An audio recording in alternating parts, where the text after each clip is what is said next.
Okay, for all of you that know me, don't know me, I'm Robbie Birchall. My talk today is called Notes to a Daughter. Any of you that know anything about business communication will say the first rule of business communication is don't tell people about when your business was formed, because nobody cares. So, on the 18th of April 2012, I invented my company, Invent a Better Future. But that wasn't the most exciting thing that happened that day. You see, on 18th of April 2012, at 4:18, I was in the hospital as my wife and I gave birth to a beautiful little baby girl called Tegan Eloise. Really cute. I'll pass her around. Oh, thank you. Taken by Kevton's photography. Not a sales pitch. And Tegan Eloise translates to creative warrior. And I think that that's really fitting. I think that's really fitting for the world that hopefully she's going to go into. Because the way I look at it on one hand, we're going to be living in, it's an uncertain world that we live in. Times have never been changing as fast as they are right now. Nobody seems to be able to predict what's going to happen tomorrow. And when they do predict it, often they get it wrong with things like quantitative easing and stuff, and nobody ever seems to really know. But on the other hand, we live in a world of infinite opportunities. It's never been so easy to do all the things that we really want to do. We can travel the world, we can explore different cuisines, different cultures. If we've got enough money, we can charter a rocket into space and orbit the Earth. So, when my wife and I were making that decision to have a daughter, we were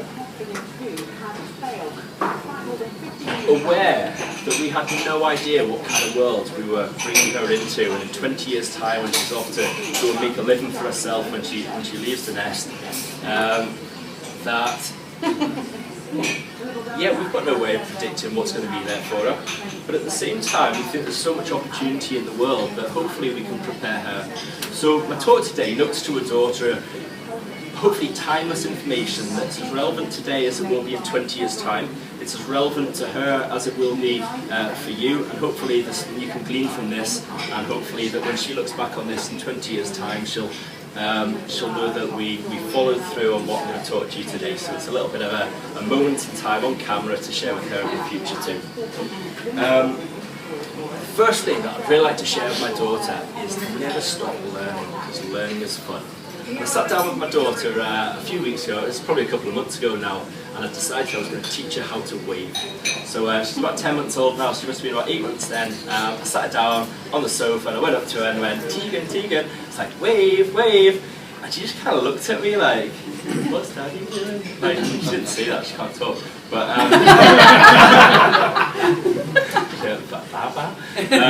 and so I tried a bit later that day, and then the next day I went up to her again and I was like, Tegan, Tegan, wave, wave, wave. And she's just kind of looking at me like, you know, what's he doing, what's he doing? But I didn't give up, kept trying, because I knew I was going to master this thing. And the third day I went up to her and I sat her down and I was like, Tegan, wave, wave, wave. And she kind of thought about it a little bit, and then she started raising her hand, and she started moving it, and as she did, she waved back to me. She got this huge sense, this huge smile across her face, because she realised that something that she didn't know, she finally figured out that she could do something new. And it gave her this huge sense of satisfaction and achievement. And what I found is that sense of satisfaction and achievement doesn't go as we grow with age. I think we tend to learn a little bit less as we get a bit older, but one of my favourite times of the work that I do is watching grown adults learn something brand new, something that they were never expecting to learn, and then something happens and they get this huge smile across their face because they realise that they've learned something. And I just want to let my daughter know that no matter how much school might be boring at times and they might not get why they're learning what they're learning, never stop thinking that learning is fun, because learning is fun and it's a really important part of the mastery process. If you want to master something, you need to learn something, try different things, and you'll fail and you'll fall down, but you need to pick yourself back up and find something else to learn, find something you're passionate about. So, let me ask you the question. Just think to yourself, what have you learned recently that's given you that spine-tingling sense of achievement? about that.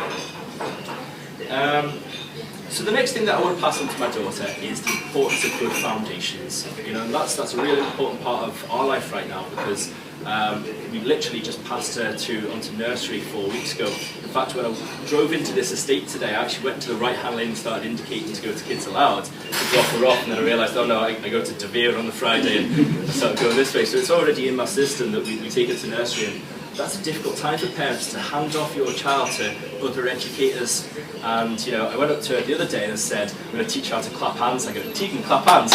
And she just clapped hands back, and I go, I didn't teach her that one. So we, as parents, we've got this opportunity to help our kids lay good foundations. But sometimes as adults, we forget that there's always that opportunity to go back and relay the foundations in the future. Because often the foundations that were laid for you 20 years ago, 30 years ago, 40 years ago, they were laid for a very different world. A world without all this technology, a world where people were different, communication was different. You know, who expected that today it would be so easy just to type any question into a keyboard and suddenly the answer just pops up for you? It's a completely different world. So how would you go and relay your foundations? Well, I think you start with some really telling questions. Kind of questions we were asking the other day were, what if you found out that you only had 10 years left to live? Or what if you found out you only had 1 year left to live? Or 1 month left to live?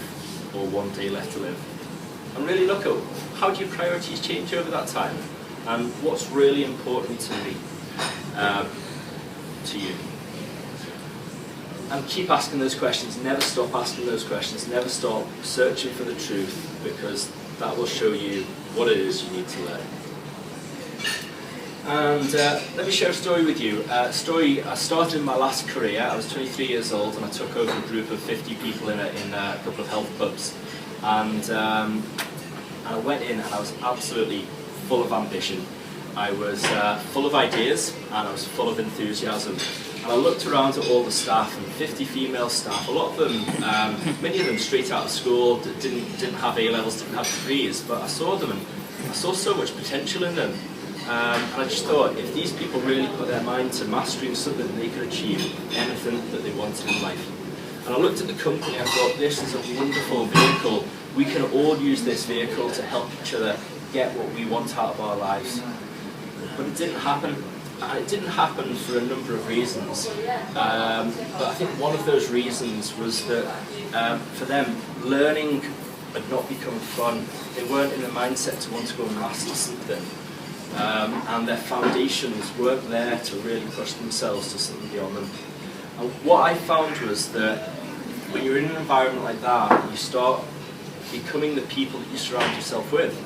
And I felt my ambition being drained. I felt my ideas becoming less good ideas, and my enthusiasm was going. And after about 7 years, I said to myself, do you know what, I'm losing the me and me. I need to get out of here, I need to escape. And that's when I decided to uproot and move to Kielpre, about 1 mile away from here. And that was my opportunity to go and relay new foundations. And I'd like to think that my daughter one day will look back and say, do you know what, he practices what he preaches. He's not afraid to go back and relay his foundations. There's easier ways to do it than what I did, but you know, it's always possible. And so there's a note in there that I want to pass on to my daughter, which is, think about the people you surround yourself with. Try and surround yourself with positive people.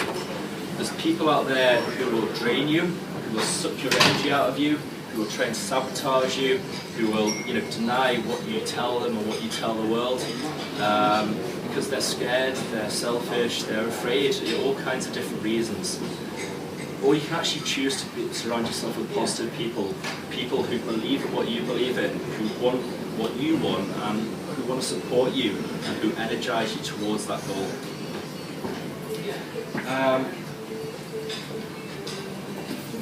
So I moved over here, and I took a step back from my health club business and started to network and started to look at other people's businesses.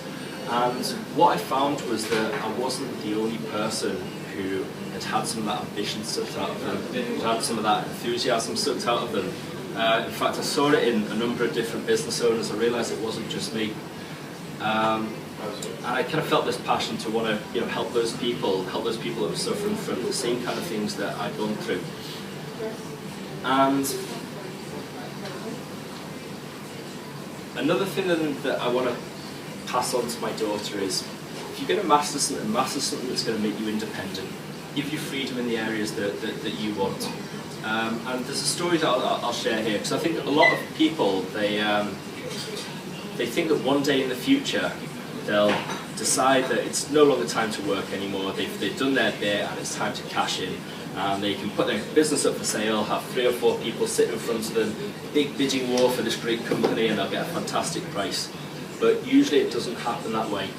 A very, very good friend of mine, perhaps my best mate, he was born the day after me in the same hospital, and he grew up on the same street as me. Very, very similar. 4 years ago we bought into a franchise, a lawn care franchise, went around sorting people's lawns out, repeat customers 4 times a year, nice business. It took him 4 years, built up 450 customers, and then he had a baby just around the same time as last year. His was in January, ours was in April, and in May he was about to get into his car to go to work and he had a seizure. And then he had another seizure, and another seizure, and another seizure. 4 seizures in 20 minutes. Ambulance came, rushed into hospital, and they started doing tests on him to find out why, at the age of 33, he suddenly had these seizures. It went 6 weeks before they could get a diagnosis as he sat in the hospital bed. They said it's got all the symptoms of tuberculosis, but they couldn't identify tuberculosis. Anyway, after 6 weeks of him sitting there thinking, do you know what, I've got this 50-50 survival rate on a disease that they can't even diagnose. They diagnosed it as tuberculosis, and 6 months on, he's well on the way to recovery. But his business isn't. See, 6 weeks in the hospital, totally unexpected, absolutely killed his business. And for those of you that know, if you have a seizure, it means you can't drive for 6 months or 12 months. And a lawn care business requires you to get in a car, drive to somebody's house and do their lawn. Basically, he'll get his health back in a few months' time, but he won't get his business back. And he's got to start absolutely from scratch. So when we sit there and we think of this time when people are lining up to buy our businesses, the truth is that the reason that most people's businesses come to an end is because of blindsiding, serious illness, a relationship breakdown, stress or anxiety. And at that time, you're not in a place to package up your company, get it out to different people.